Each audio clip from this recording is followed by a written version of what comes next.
taking a critical look at the gaming news of the week. This is Augmented Reality, presented by the Triple S League.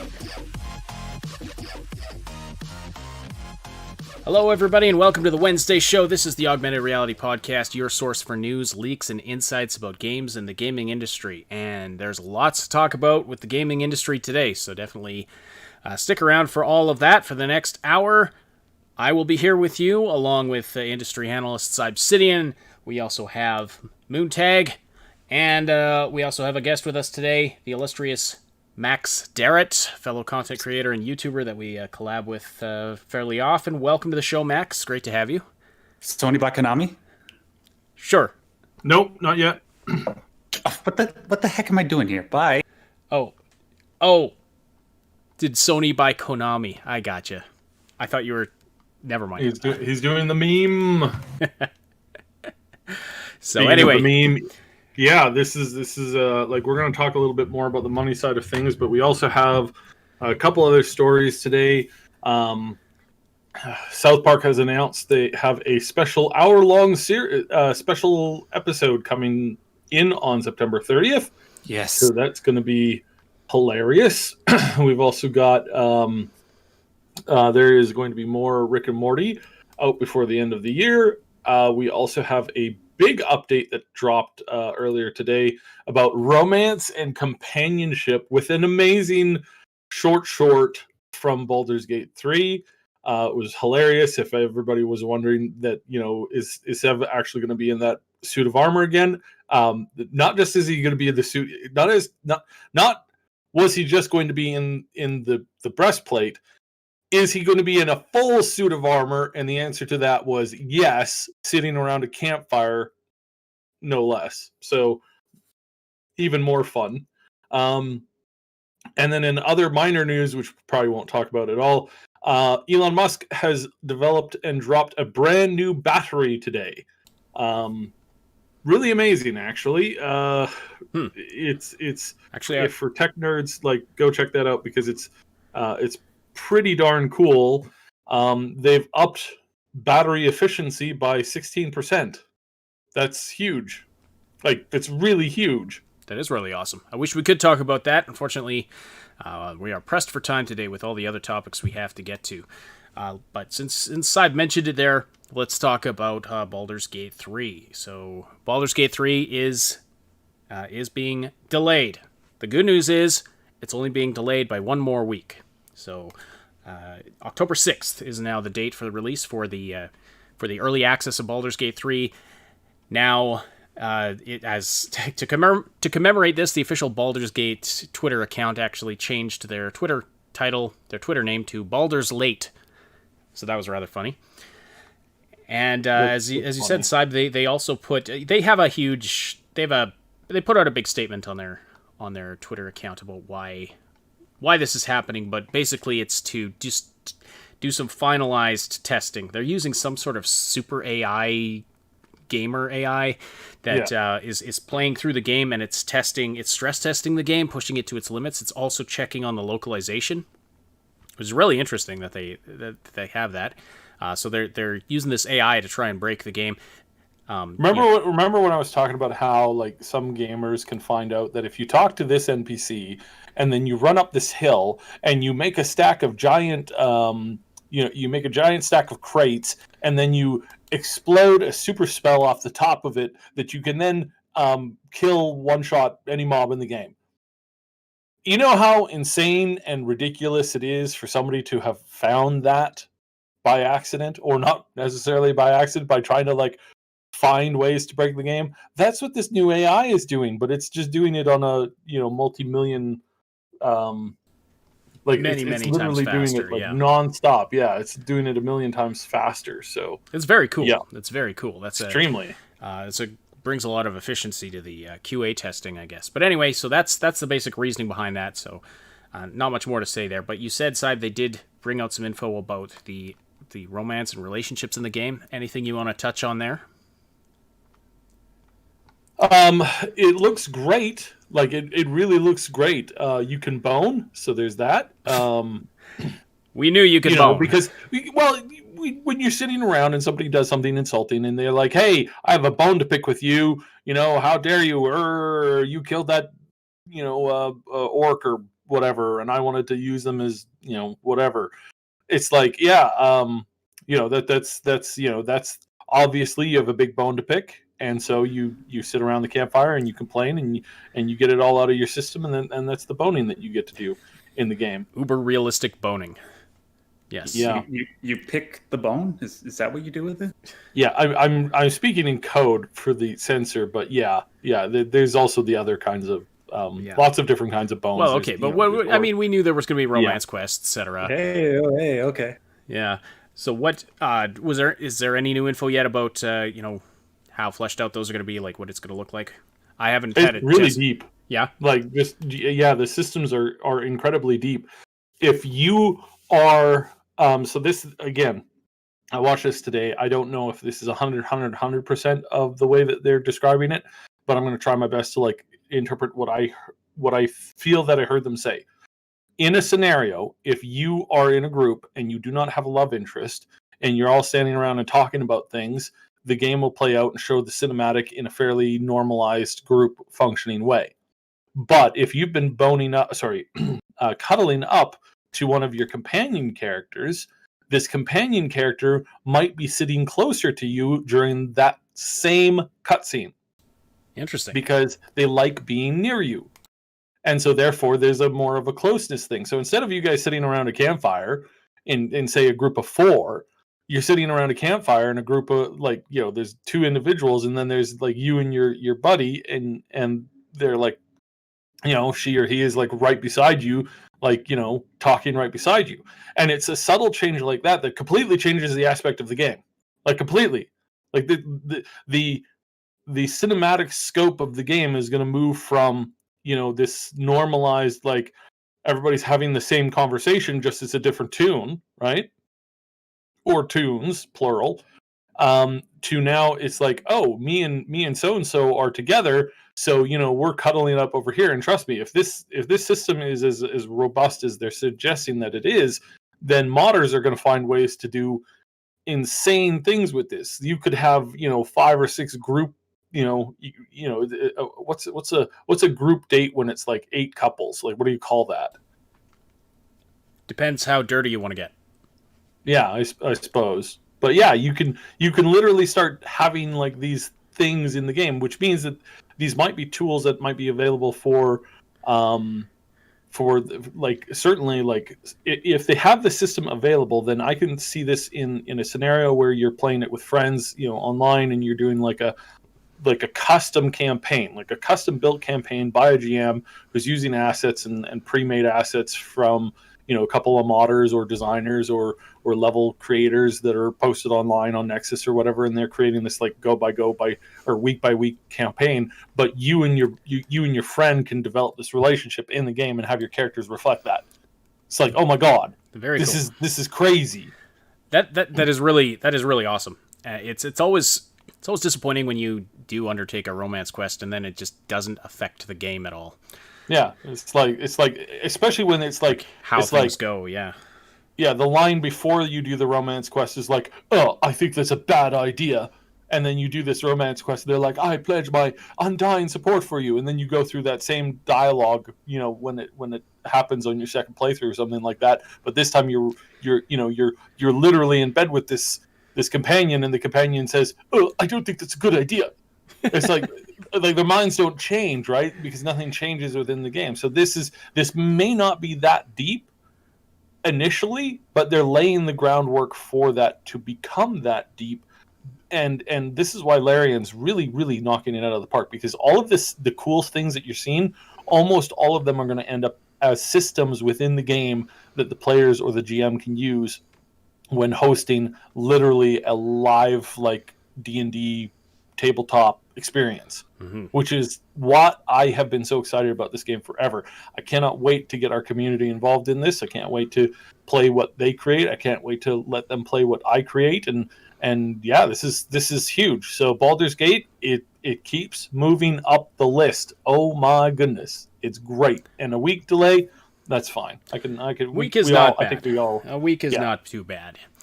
And Lady- at the current rate, I would actually prefer that. Lady Reaver gets where I was going with that one. Yes, runs with Florgy. Terracay says octuples. Well, yeah, to each their own. It shows you the diversity of thought in our community. Speaking of the community, check out the Discord server. You can find the link in the description below. Great place to hang out with people who love gaming and other nerdy things.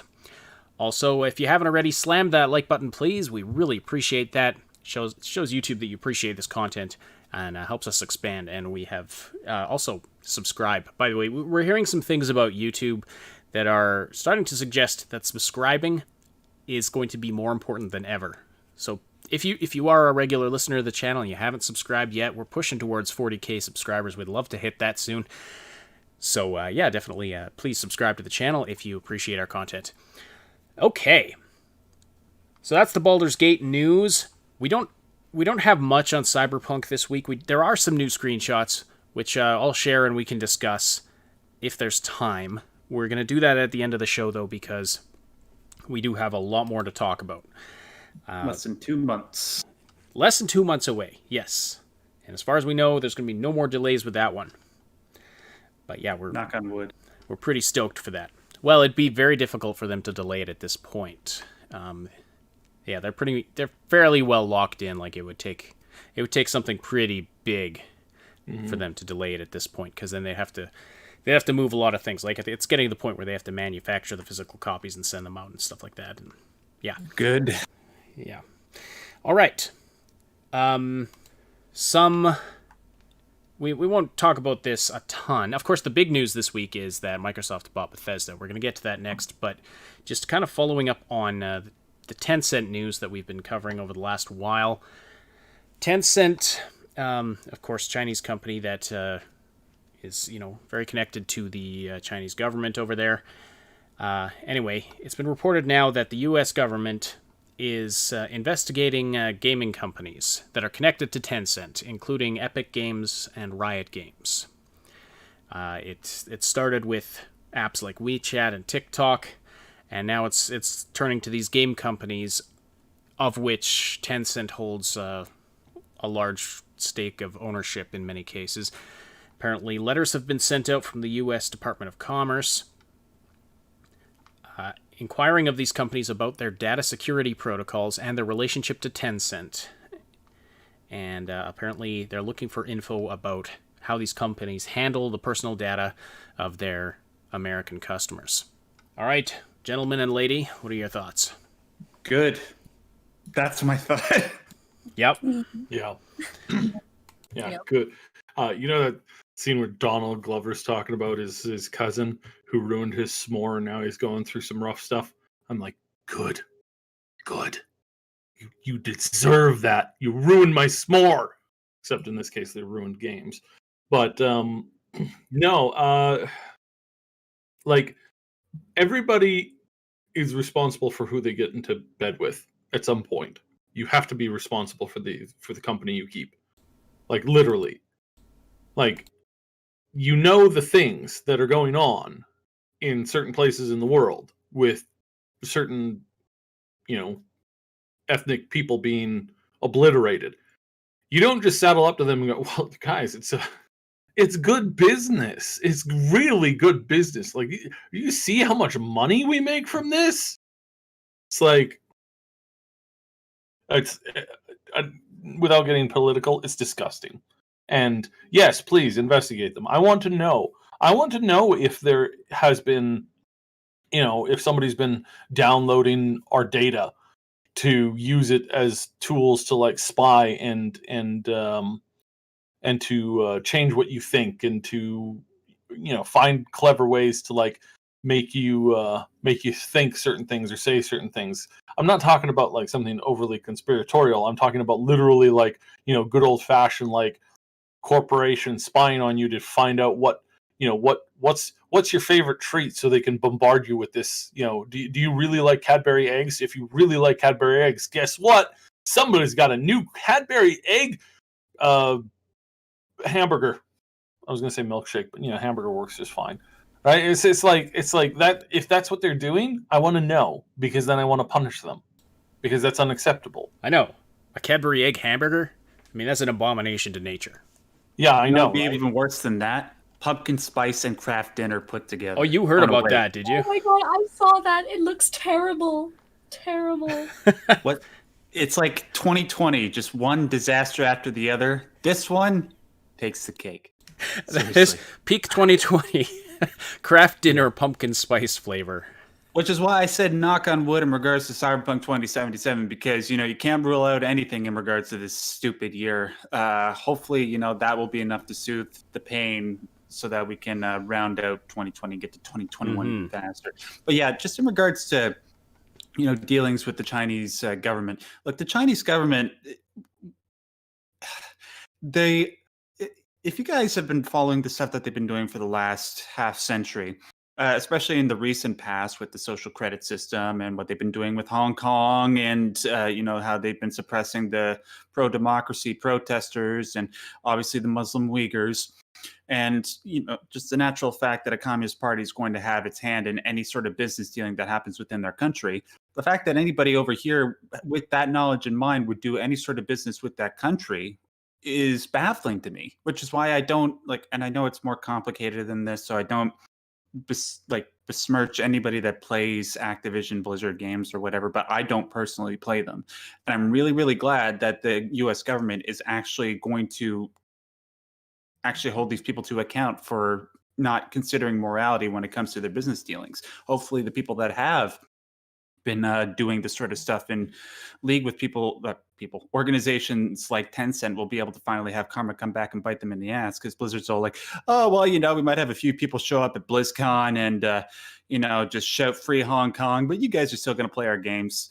Well, this is the start of, a turning point for the way that we do business globally, I hope. Yeah, and at what point do you say, no, we're not going to play your games anymore?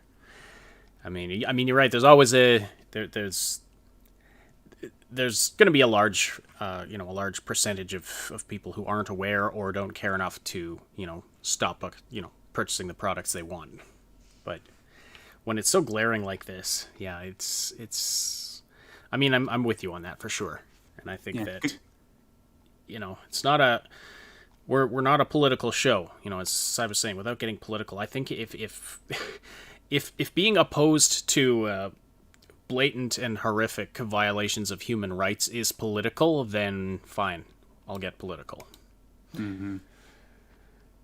But yeah, You'd be surprised. It was shocking today. I was in a generalized conversation, and I was like, "Oh, wow!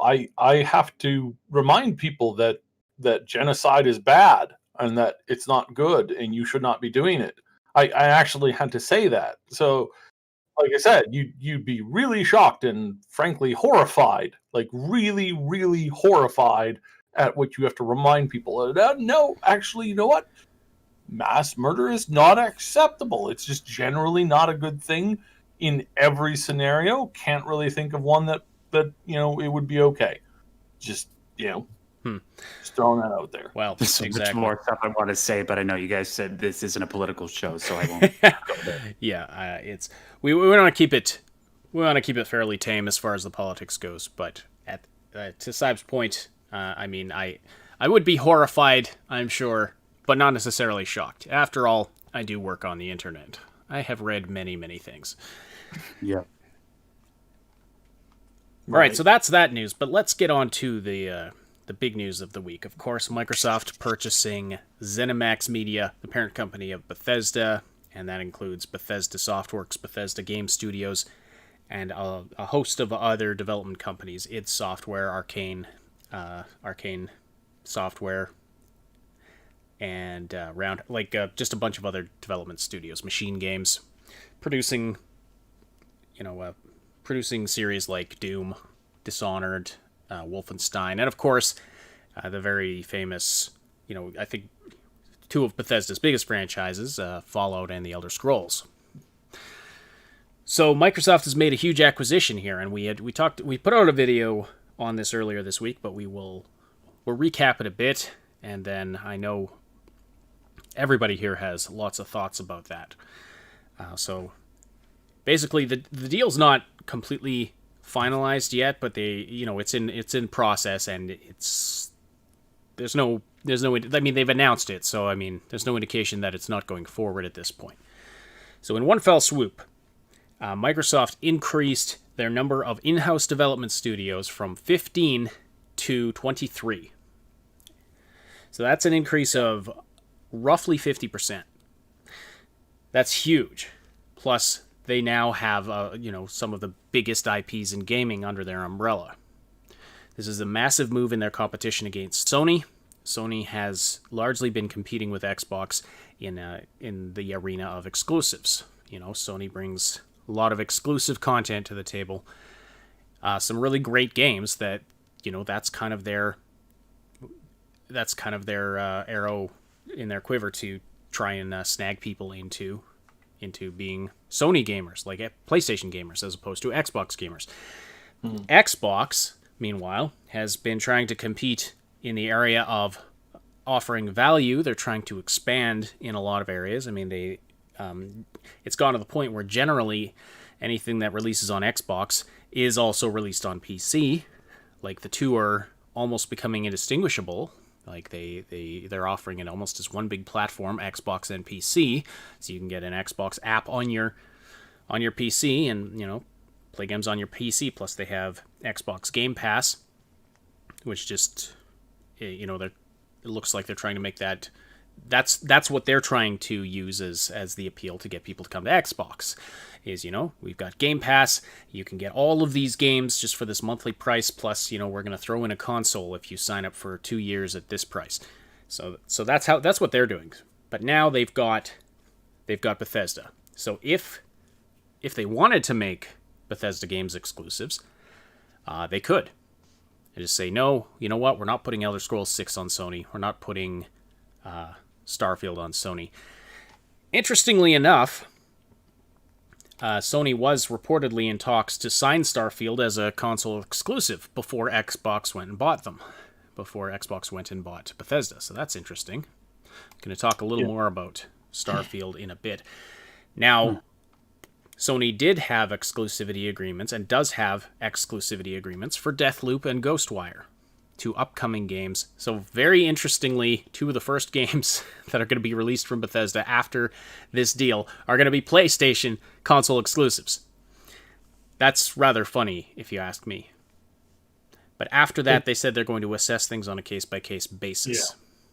So this is really funny, because the other thing that this is doing is that they know now, like Sony knows that these games are really giving them a deeper inside look into their company than they would really like to, because as far as I know, they've never licensed a Microsoft solely owned studio to publish something this direct on their system. So that's that's a little interesting. So I can see that there might be some people who are really not interested in this happening. Yeah, for sure. I don't think Sony. If I was working at Sony, I would not be happy about this. Max and Luna too. Your thoughts? I think Phil Spencer is an absolute genius. That's my just to summarize my thoughts, but I'll go into greater detail. Look, by far the people in the gaming community, like if we were to look at all the polls on the various news websites, you see people asking, hey, what you're going to buy this upcoming generation? Is it going to be the PS5 or is it going to be the Xbox Series X/S? And by far and wide, it's always been the PS5 that gets the most votes. And why is that? It's because of the exclusives, right? It's because they have the games. Because Microsoft has bought Bethesda, they have 8 firmly established studios, along with several wonderful beloved series, like obviously The Elder Scrolls and Fallout, alongside Doom, which is doing very, very well right now, Dishonored, which a lot of people love, and other ones that I can't really think of off the top of my head, but are certainly in the discussion. If they want, they can certainly make great headway back from sort of the pit they fell into in the last generation by just choosing any of these games to make exclusive.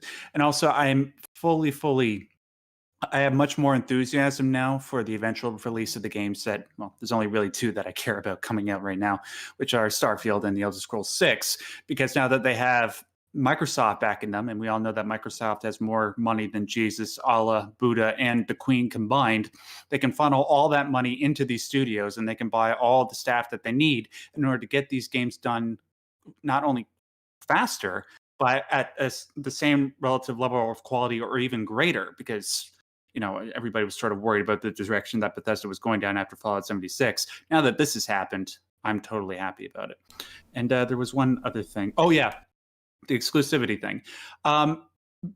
Until a second ago, when you said that Sony was looking to get exclusivity for Starfield, I was like, there's no way. There's no way that Microsoft is going to prevent Starfield and Elder Scrolls 6 from being on the PS4 because, frankly, when it comes to what Bethesda is most loved for, it's their RPGs. That's Fallout and the Elder Scrolls 6. And Starfield is looking to be the next entry into sort of that, hopefully will become as beloved as those series as time goes on. And because they're so beloved and because they're the best selling titles on certain systems, like I think Morrowind was the best selling title on the original Xbox, I think it would not be in Microsoft's best interest to keep those particular titles off of the PS4.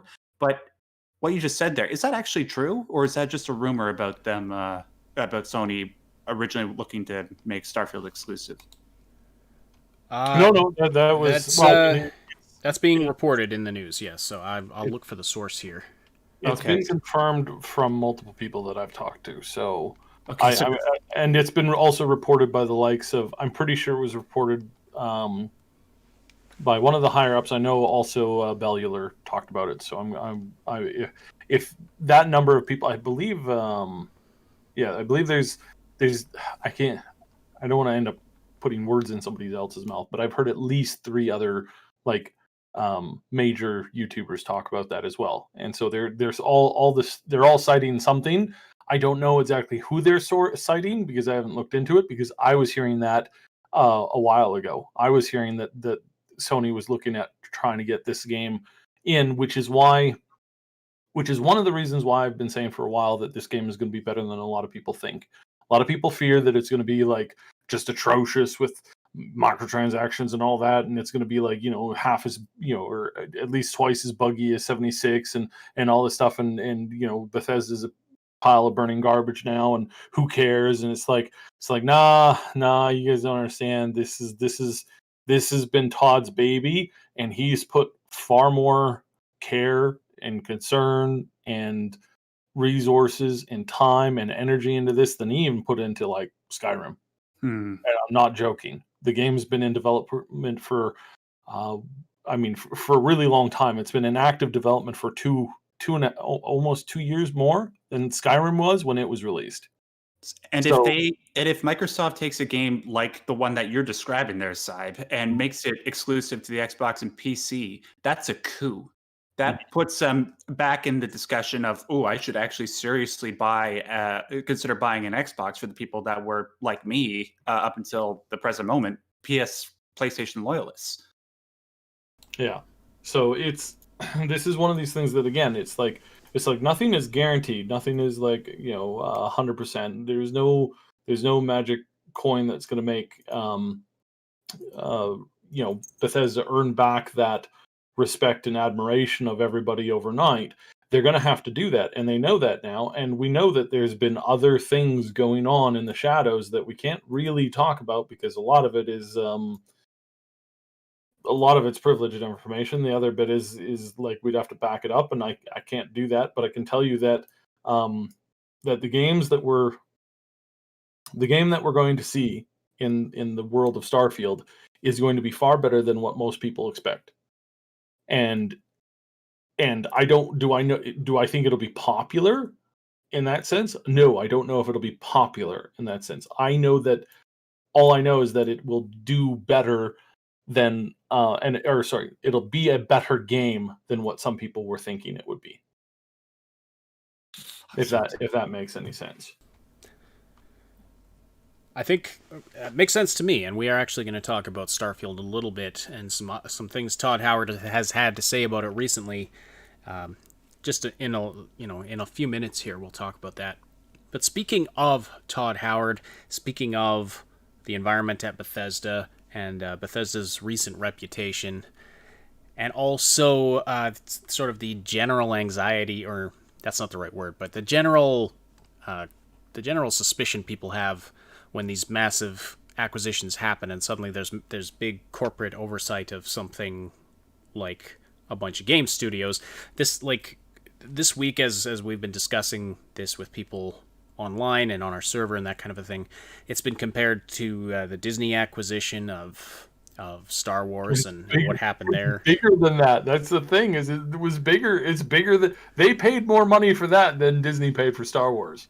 Yep. Right. So, but the point of that comparison was like, well, look what Disney did to Star Wars. This corporate involvement in art is not a good thing, which I generally agree with. But we talked about this on Saturday quite extensively, that the people at Microsoft know and understand that you cannot push art in, you can't corporatize art. They know that because of all the mistakes they ran into the last time this happened. And, that's, and how much of a problem they had with that. So, yeah, I would encourage people to generally don't worry too much. You're gonna get more here than you think you are. However, there are some concerns that sound fairly reasonable. For example, some are concerned that Microsoft has not actually changed their ways. They're just trying to look like they've changed their ways to improve their reputation. And I was talking to a friend of mine who's not a massive gamer, but I was sort of describing the situation to him earlier today, and he said, well, even if that's true, that Microsoft is doing better in this department than they ever have, giving studios creative freedom, how long will that last? Because ultimately there are pencil pushers at the top who are going to want to see a certain number under that black line, and they may make decisions that aren't good in the future. Yeah, from what I have heard from everybody that I've talked to that's in the industry, that's connected to, not everybody that works there, but everybody that I know that works there, the word's all the same, and that's not Microsoft anymore. It was, and they almost lost, everything because of it, but that's not them anymore. And that they learned their lesson painfully, because they were all about that TV, that TV. Remember that TV? People want to watch TV, right? TV movies. That's what you're buying a $700 console for, is TV and movies. Like, Don Matrick, is that you? Yeah, right. Yeah, this is exactly why I say that Phil Spencer is an absolute genius. Not only is he providing the best value on the market with the Xbox Game Pass, and I'm saying that as somebody who is currently predominantly a PlayStation player, but he's also done all this. I'm going to toss it over to Moontag here. We have a super chat. Yes, from Renston. Thank you so much for the super chat. Writes, we have 3 companies that are big: Microsoft, Sony, and Tencent. US, Japan, and China. 5th corporate war? When? Very apt. Thank you, Renston. Yeah. True. The world is becoming more and more cyberpunk by the minute. It's kind of crazy. Almost prophetic. Just different company names. Yes, well, megacorps are kind of a reality now. Anyway, that's a different discussion. We'll have another time, maybe. I'm sure Max would love to talk about that.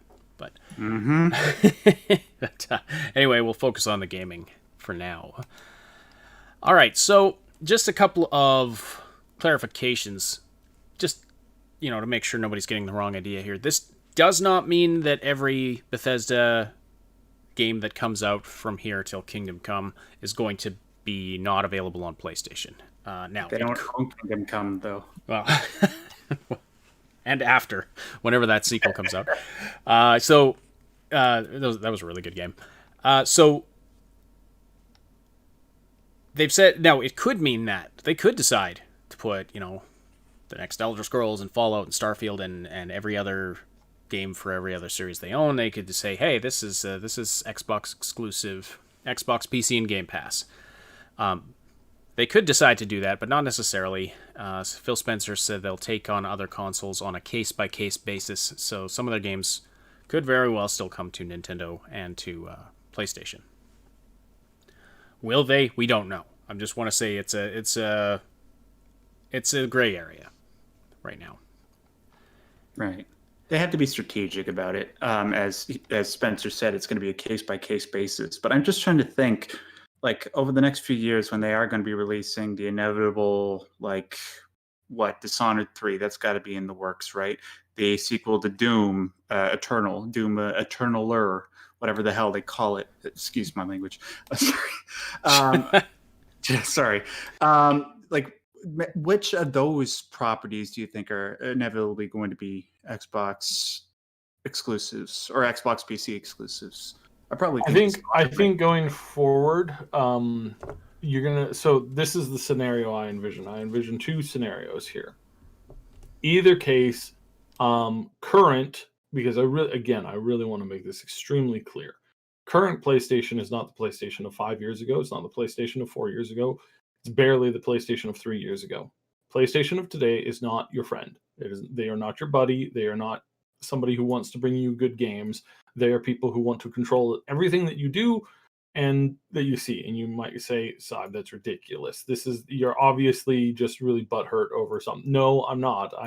I'm not a console fan in general, but that doesn't mean that I'm not cognizant of trying to like pass on like accurate information. Sony in general has moved away from their core fan base. They've moved away from their core games, and they've moved away from what made them them. They're not a Japanese company anymore. They are an American West Coast company that's interested in the same things that Google and YouTube and a bunch of Apple and Twitter and all these. That's the same people. It's the same people that are hobnobbing with the same people. They don't have a primarily Japanese board anymore. It's now mostly American corporate types from said companies. So they are not your friends anymore. They were, they're not now. Hopefully we can get them back there. And what this has done is this has put them in the checkmate position because they've got one of two options. Either they can say, oh no, Microsoft is making some gains here. So therefore, we have to play double hard. We're going to not allow any games on their systems. We're going to pull the rug out from under their feet as often as possible. We're going to play hardball. And if they start to do that, then Microsoft will start to do that to them. So imagine every major studio now that makes good PlayStation games that are not owned by Sony suddenly being approached, which I can guarantee you many of them have been. And they're saying, hey, why don't you come over to Microsoft? You can launch on the PlayStation, you can launch on the PlayStation if you want, but you can also launch on the Xbox, and you can also launch on the PC and even mobile markets, and we'll help you with all of those. Or you can stay with Sony and cater to their fraction of a market now. And more and more people will say, well, that's a very interesting theory, and then they're going to go for that. But the harder that Sony pushes it back against it, the more they're going to put themselves in the corner, because eventually Microsoft's going to be done playing nice. They're going to say, well, we wanted a room for everybody at the table, but because you're not doing that, we're not going to do that with you anymore. And then suddenly, like that, halfway through this generation, you're going to have 1/4 of the games releasing on the PlayStation that are releasing exclusively on the Xbox. They're going to have their studios that they own, and that's it. And that's going to be the end of the road for them. And that's going to hit them and their fans pretty hard. That's one way that they can do it. Or they can say, all right. Let's actually like play fair and go with that vision of guy who hosts the Game Awards. Can't think of his name for some reason right now. Jeff Keighley. Keighley wanted them all on stage giving out the Lifetime Achievement Award, and they can start to play like that. Nintendo, Microsoft, and PlayStation. and having all three of them on the table or on the stage at the same time, handing out lifetime achievement awards. I think that's a pretty good way to go about it, and that's clearly that some people are interested in that. And I want good competition. I don't want Sony to be ground into the dust. I want them to be a check mark against other big corporations in the industry, because we're also going to have to contend with Amazon at some point when they come up with their thing. So yeah, I don't want to have 5 different things in my room. I want to have just one. That's because I'm crazy. But I also don't want to have it be a bad thing to have somebody else who's got 5 things in their room and they enjoy all those 5 different things.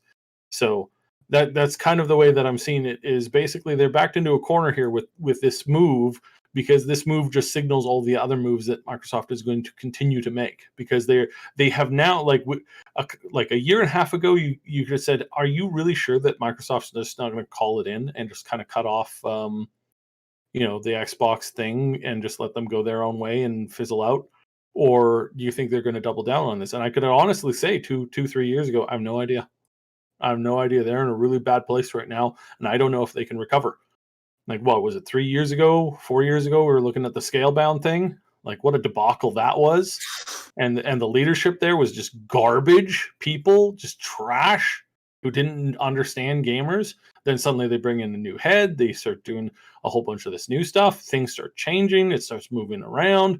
We've got, them saying, look, art is not something that we can create, that we can corporatize. You have to. It's like startup companies. You invest in 8 or 10 of them, and 8 of them will go bankrupt, and 2 of them will be the best thing that you've seen in a very long time. Like, that's how that kind of industry works. It's very high risk but very high reward if you let people do what they do best, which is just create and get out of their way. Help them, give them a little bit of structure, but not very much, just a little bit of structure, and then just let them do what they do best, and help them to do as much of that as they possibly can without giving into insanity. And that's kind of how I see it, is that Microsoft's saying that they're willing to do this now, and Sony's not. And so now suddenly we have a couple of very big problems on our hand for Sony, because they can't outpace Microsoft with that budget. They can't go around buying up giant packs of studios for $5 to $10 billion. Like, they're just not capable of that, period. They're going to have to start to step up and say, okay, let's make a good system in which we can all share, as equally as we can, making sure that the consumer is the happiest. That's their best move. That's everybody's best move, because if you do that, then you make a customer out of pretty much everybody in the world, and you keep them very happy and you keep them very engaged in your service. The minute you start saying, no, this isn't for you, that stupid line that what's his face, who was running Xbox, like what, 9 almost 10 years ago, said, well, if you can't buy the always on Xbox, then you just have to be happy with the previous generation of Xbox. Screw you. It's like, who the hell do you think you are? It was going to brick itself if it didn't get to log in once a week. Like, what kind of crazy person are you? That's the kind of people that we don't want in the industry by a long, long ways. And thankfully, most of them are out at Microsoft. And unfortunately, more of those people are now finding new jobs over in new companies, and that includes Sony. So, yikes. All right. You are listening to the Augmented Reality Podcast. We love seeing the active conversation happening in the live chat. There's some great discussion going on right there right now. We can't read all the comments, unfortunately, but this is one of the things you get if you listen to the live show. Actually, if you listen to the VOD of the show on YouTube, you can read the live chat. It does do a live chat replay. But also, you can join our Discord community. The link is in the description below. It's a great place where you can chat with us. You can chat with all of our Triple S Legion members about everything that we all love to talk about. Stay up to date about everything that we're doing here at the Triple S League, and tons more. Find people to game with, chat about things, watch events together. It's a lot of fun. So click the link below to join, and be sure to say hi to us in the welcome channel. Love to have you there, especially if you've been listening to the podcast for a while and maybe haven't said hi yet. Love to hear from you. Okay, Shua in the chat has some great names for upcoming Doom games. Nihilist Doom, Entropic Heat Death Doom, and Doom again, baby. I can't wait for that one. So that at this rate, that's going to come out when I'm a senior citizen, probably, maybe. But no, wait, I'm not that old. How often does a Doom game come out? I'm trying to not age myself here. Every 3 or 4 years. By the way, my subtitle for the upcoming Doom sequel will be The Hustle. The Hustle. Yeah. Say it all out loud. Doom the what? How? What would the total thing be? Doom the Hustle. Sorry, I had to. Oh, gotcha. I gotcha. Took me a second. Doom the Hustle. Yes, I love that. Does anyone even remember the Hustle? How am I the youngest one here? And I know what the Hustle is. I make that anyway. I'm like, what on earth is he talking about? Okay. Right on. Okay. Now I totally lost my segue, but that's okay. Doom Universal. Yes, there we go. All right. So I think that we've covered most of the ground on the Microsoft Bethesda thing, but in the wake of all of this, Todd Howard did talk about Starfield a little bit, and I wanted to draw attention to it because there's been a big news drought from Bethesda. We just have not heard about their upcoming stuff at all, and it may have had a lot to do with this deal. It definitely had to do with this deal, and I suspect strongly that this has been going on for at least the past 6-7 months, and basically everybody like Pete and Todd and a couple other people just basically they breathed a sigh of relief because they didn't have to show anything this year on any of the events going on. They just had to do basically a show up and say, hi, we're here, and here's the next Doom thing that everybody knew was coming. I think they probably could have updated on almost all of their projects, actually. I think they probably could have updated on a significant number of them, and that they didn't because this deal was in the works, and they decided, hey, why rush this? You know, why try and make a change for this when we know that we don't have to, and our plan is to now kind of like see where this goes. If we get bought out, great. Then we're going to have a couple months of restructuring, and then we're going to make a slew of new announcements. I think they're probably going to run the table. I think it's late. I think it's too late for them to do it now. I think they're going to run the table in 2020 or 2021. I think they're going to run the table in 2021 with their announcements. So I think we're going to see a huge polished Starfield. We're going to see a massive push with a bunch of their other titles. We're going to see a bunch of different things coming out. God, please, whatever happens, please, can we get a totally revamped and reimagined Commander Keen? Please, for the love of God, for all that is holy, can we please get another true to the original IP? Yeah, not this true to the original IP. Not this garbage they're trying to push out. Mobile garbage. Oh, what absolute. It looked ridiculous. Garbage. Keen was a platformer. It could be an adventure game. It could be. It could be a lot of things, but that was just wow. Anyway, back to Starfield. So Todd took the opportunity as he was responding to this deal of Microsoft purchasing ZeniMax he talked about their long-standing relationship with Microsoft and Xbox and the advances they've made sort of together in partnership, and they do have a long history. That seems to have been very positive. And he also took some time to talk about Starfield and some of the new technologies they're bringing into that game. And we've talked about this for a long time, Cyb. You've been saying they've overhauled their engine. And, yes, while it is the same engine. In other words, it is sequentially derived from the engine that ran Skyrim, the engine of Fallout 76. It's going to be a lot different. And so Todd has gone on record saying this is the largest engine overhaul since Oblivion, with generational leaps, not just in graphics, but also in CPU and data streaming and highly optimized for the vast worlds that they love to create. So you can still stuff your house with cheese wheels, but hopefully, you do it more efficiently. More efficiently. Let me just remind people, Fallout 4 when it came out was poorly optimized. Modders went in and were able to increase the performance by over 60%. I want you to think about that. These are modders doing this. They increased resolution in most cases and decreased the overall weight of the game. Now, again, I have been a strong proponent that they should just hire these people, if not full time, then at least a part-time consultant. Like, it just seems to make sense. Like, hello, and I believe that Gopher should be one of the Gopher, Caliente, and a couple other people should be regular guests of the studio, working in conjunction with a bunch of tools and updates and other stuff like that. Because again, these people can take the same model, the same weight of the model that weighs on the system.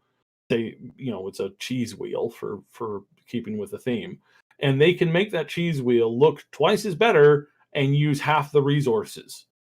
Why they didn't have these people working on 76 and other things is shocking to me, but not surprising because I know why.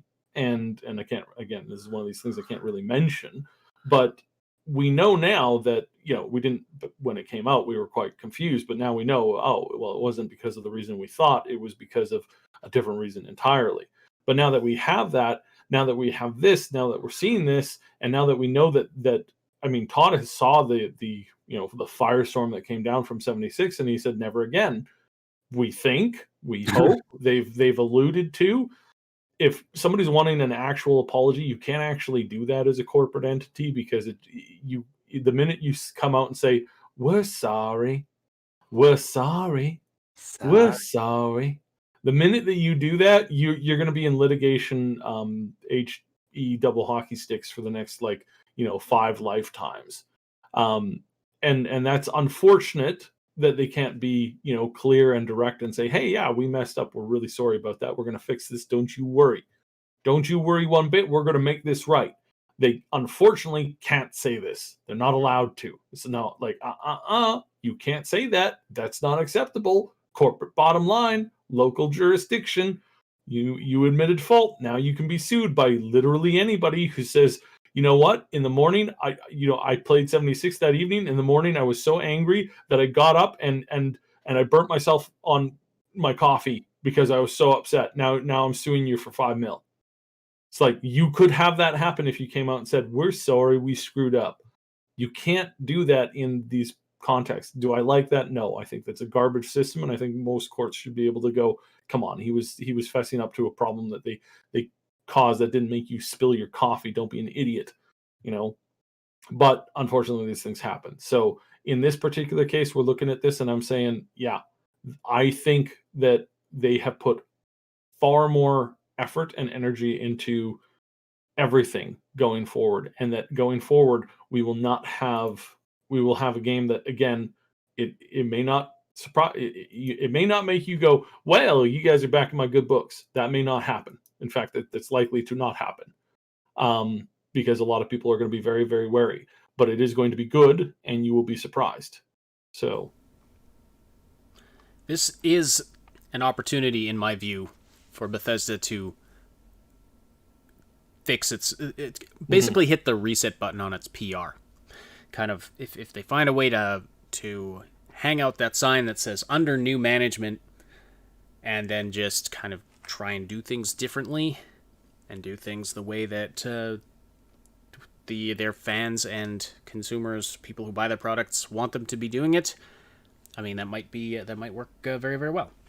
They might. This could be an opportunity to do that, and I hope they take that opportunity and don't screw it up. That's my thought on that. All right. Any final thoughts on Starfield or anything about the Microsoft Bethesda acquisition? I can't believe we went this entire podcast without even mentioning Fallout New Vegas 2 as a possibility. Yes. Very, very well. That's why we have you on to catch stuff like that, Max. Yes, I am the secret brains of the operation, ladies and gentlemen. In case you didn't know, I usually operate behind the scenes, but sometimes they need me. I can personally say that this is something that they really, really, really, really want to do. Yes, that Who's Obsidian wants to do. Obsidian wants to do it? Okay. Obsidian wants to do it. They've always wanted to do it. They've always wanted to continue. They are not afraid to say so. They're not afraid to say, "Hey, look, this is something that we're, we want this." There's still some bad blood there. There's still some hurt feelings. There's still some other problems. A handful of upset people, of course, but they love that world and they love that world dearly. And now is the perfect opportunity because there has been no long-term plans made for the future of Fallout, the future world of Fallout. Right now they're just engrossed in the old world of Fallout, the 76 world. All right. Sorry, I had to sneeze. So because they're still willing to work on this, and because they want to work on this, they do like their Outer Worlds. They're pretty happy with that went, but I think if they are given the opportunity of working on a New Vegas 2 with basically Microsoft saying, "Hey guys, you get to make whatever you want." You have to have a small powwow to make sure that the lore fits and whatnot with the folks over at Bethesda. You guys got to play nice with these guys, and don't worry, you're going to be getting your bonus now. You're going to be getting your bonus this time. That I think will be viewed generally as I think they will jump at that chance. And what we'll be able to have is more than one Fallout storyline going at a time, which is great because Fallout has a humongous potential to do. I mean, there's a push that the community has been writing about Fallout Europe for years, for I think well over a decade. So there is some real growth potential in the future. Yeah, you move to like how are things going in other parts of the world? Yeah, there's some definite stuff you could do there, and it would be really awesome if they made a massive game where you could like travel around to a lot of different areas instead of just being more or less confined to one city. Anyway, yeah, exciting stuff. So that could happen now. That is within the realm of possibility. Definitely within the realm of possibility now. So this is huge in what this means for the future of the Fallout franchise. And then, yeah, there's so much to think about. There's so much to see here. And if you think about the resources that Microsoft has, if they wanted to expand the Fallout franchise, they could have studios working on isometric top-down ones like Fallout 1 and 2, and the 3D first-person, third-person ones, like in the vein of Fallout 3 and 4. And maybe something else. Like you could have you could potentially have multiple Fallout games in development at the same time if they work that out with Bethesda. If they figured out a way to do that, put some resources behind it. It might not be just Bethesda putting out a Fallout game every 10 years. There might be more. There might be more they could do with that. So that would be very interesting. One final story I want to get to quickly before we have to wrap up here. Blizzard co-founder and former CEO of the company, Mike Morhaime, has teamed up with a number of industry veterans to create Dreamhaven, a new game company, and they've actually got 2 studios already established, working on 2 games. So this is very interesting. I'm sure there's a lot of opinions on this. We don't have a lot of time to talk about them, but I'll let Saib go crazy with it for about 30 seconds, but Morhaime is working with Jason Chayez, not sure how to say that, but he's lead producer on StarCraft 2, Dustin Browder, game director of StarCraft 2, Heroes of the Storm and Command & Conquer, and Ben Thompson, the creative director of Hearthstone, so a lot of former Blizzard folks, and also Eric Dodds and Alan DeBeery. So a lot of these folks are, from former Blizzard folks. So I don't know your thoughts about this in 30 seconds, Saib. This is huge. We've been expecting this for honestly a little while. He removed himself from the board like the backup board, this makes a lot of sense. I can see why this is really going somewhere. And yeah, very, very interesting. Very, very interesting because of what this means for the future. Mm-hmm. And this means a lot of really good things for the future of the industry. Morhaime left Blizzard last year, supposedly retired. Mm-hmm. A lot of people are taking this as evidence that he didn't actually retire but was forced out. Do you think there's any truth to that? I think he was not. I think he was starting to get forced out by the Activision people, if I can use that word to describe those people at Activision. The Activision people forced him out hard. And he basically said, you know what? I've got enough money. I am just going to walk, and I'm going to take all of my stuff with me. Like all his ideas, all the concepts for moving forward, everything. He's walking with all of it. And we're going to potentially see, well, I mean, nothing for quite a while. I can't make this clear enough. This is going to be such a long wait. It will be such a long wait. They're just establishing these studios now. Yeah. So it's going to be a while. Long way to go. It is a very, very long way to go. I'm going to give last word here to Max. What are your thoughts? Hey, man. It's good to know that there are some corporate CEOs out there that have a conscience. And Mike, I look forward to buying whatever game you make whenever it comes out. All right. And with that, we'll wrap up the show. Thank you so much, everybody, for joining us today. Hashtag Doom the Hustle. Doom the Hustle. I like that. Now that I get it. It took me a second. All right. Well, thank you so much, everybody, for joining us. Thank you for the awesome conversation in the live chat and for supporting the show by listening live or after the fact. If you haven't, please do slam that like button. It likes it rough. And also subscribe to the channel. We're aiming. We've got that 40,000 sub marker in our sights. We'd love to hit that within the next few months. So, yeah, do hit that subscribe button. It may become very important in the near future. I don't know what the details we should share on that, but we'll anyway. Subscribing to the content that you like could become a lot more important in the near future. All right. Special thank you to our Patreon supporters and channel members, especially now when things get a little uncertain with YouTube. We always very much appreciate our Patreon supporters and our channel members. Our big damn heroes on Patreon: Robin, Shua82, Timebean, Schoolaman, Lady Reaver, Dreco Den, and our 2 anonymous supporters at that level, and the wonderful folks we have at the other tiers as well. Thank you so much. Our channel members here on YouTube: Mr. Pazdernick, Jer Schultz, Game Notes, Night City Punk, Terror K, Somnolence, and Dreco Den. And yeah, that's the show for today. So don't forget, you can join our live show on Wednesdays and Saturdays. We do put it out on a variety of other podcast platforms after the fact, but if you want the latest info sooner, check out our live show on the Triple S League YouTube channel. My name is Ash, and on behalf of Cyb and Max, Derrat, and Moontag, thank you all for joining us. We'll talk to you again very soon.